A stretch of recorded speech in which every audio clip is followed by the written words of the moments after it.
Poetry 2 Mirror. Summary of the poem. Sylvia Plath personifies the mirror in the poem. Sylvia Plath जो poet हैं इस poem की, वो personify करती हैं मिरर को इस पोएम में. She describe it's objectivity and truthfulness. वो डिस्क्राइब करती हैं कि जो मिरर होता है वो कितना एग्जैक्ट होता है, कितना सच्चा होता है. The mirror reflect what it sees. Mirror है वो रिफ्लेक्ट करता है जो वो देखता है. It has no preconceptions. इसके अपने कोई प्री कंसेप्शंस या प्री थाट्स नहीं होते. It is not cruel but truthful. ये क्रूएल नहीं है बट ट्रुथफुल है. इट डज़ नॉट हाइड और कंसील एनीथिंग. ये कुछ भी छुपाता नहीं है. It is not a liar like the candles और द मून. ये झूठा नहीं है जैसे कि कैंडल्स और मून जो है होती हैं. It is not affected by the preferences और prejudices, nor it's misted by love और डिसलाइक. और ना ही ये अफेक्ट होता लव और डिसलाइक से. The women who stands before the mirror, जो लेडी खड़ी होती है मिरर के आगे, वो देखती है अपने आप को जैसी वो है. In it she has drowned a young girl and in it she rises as a. और इसी मिरर को देखते हुए वो बड़ी हुई है. यंग गर्ल से वो एक लेडी बनी है और अभी वो एवरी डे ग्रो कर रही है और अपने आप को इस मिरर में देख रही है. Paraphrase of the poem. First paragraph. I am silver and exact. I have no preconceptions. Whatever I see I swallow immediately just as it is, unmisted by love और dislike. Silver का इसमें मतलब है चांदी जैसा colour. Exact मतलब कि true image देना. प्री कंसेप्शन मतलब प्री थाट्स. स्वॉलो मतलब एब्जॉर्ब करना. जस्ट मतलब एग्जैक्ट. अनमिस्टेड मतलब unaffected. Explanation. The mirror speaks for itself. Mirror अपने आप को डिस्क्राइब करते हुए कहता है कि वो सिल्वर है, सिल्वर कलर का है और वो एग्जैक्ट है और वो प्रेजेंट करता है ट्रू इमेज और वो कभी भी सफ़र नहीं करता फ्रॉम प्री थाट्स और प्री कंसीव्ड नोशंस. जो भी वो देखता है वो ऑब्जॉर्व कर लेता है और उसे वैसा ही दिखाता है और ये फीलिंग्स ऑफ लव और डिसलाइक से इफेक्ट भी नहीं होता. Second paragraph. I am not cruel only truthful. The I of a little God four cornered. Explanation. पहले हम इसके वर्ड मीनिंग्स देख लेते हैं. क्रूएल मतलब होता है हार्ड हार्टेड. ट्रूथफुल होता है exact. Explanation. The mirror speaks for itself. Mirror अपने आप को डिस्क्राइब करते हुए कहता है कि वो क्रूएल नहीं है और वो ट्रूथफुल है, एग्जैक्ट है. जो होता है वो वही दिखाता है, प्रेजेंट करता है वही image. The four cornered mirror compares itself to the eye और a four cornered little god. जो फोर कॉर्नर्ड मिरर है वो अपने आप को एक आई या फिर एक फोर कॉर्नर्ड लिटिल गॉड से कंपेयर करता है क्योंकि वो देखता है, रिफ्लेक्ट करता है हर चीज़ को अच्छे से और फेयरली सारी साइड से. Third paragraph.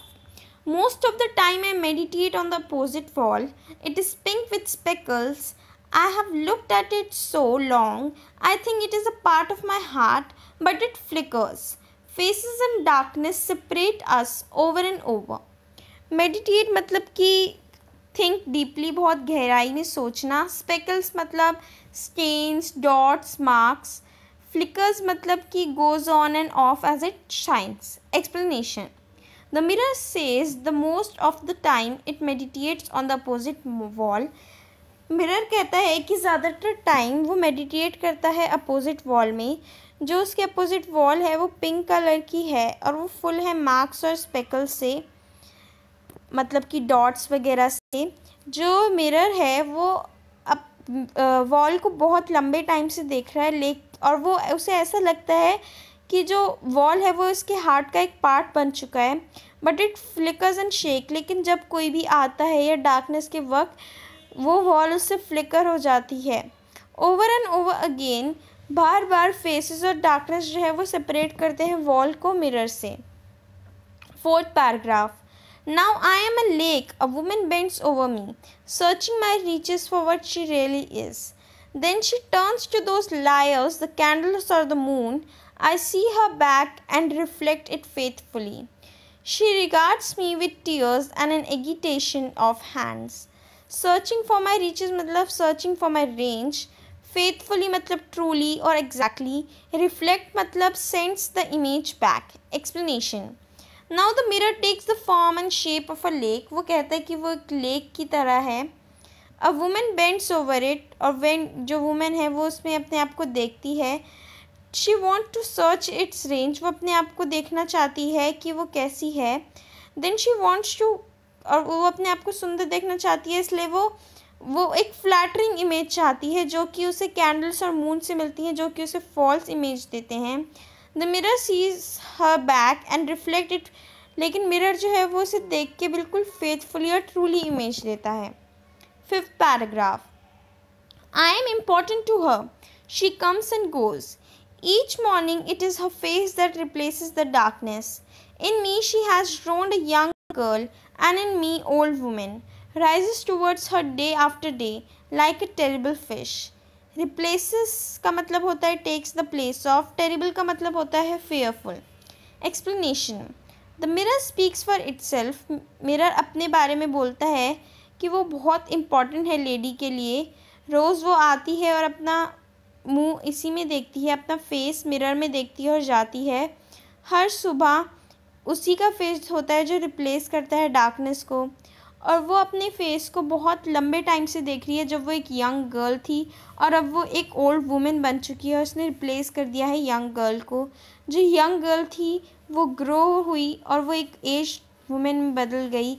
When she sees her face like, और जब वो अपना फेस देखती है ऐसा लगता है जैसे कि a fish out of water when she sees herself growing, जब वो अपने आप को रोज़ बढ़ता हुआ ओल्डर होता हुआ देखती है। Thank you for watching my video. Don't forget to like the video, comment and please do subscribe to my channel.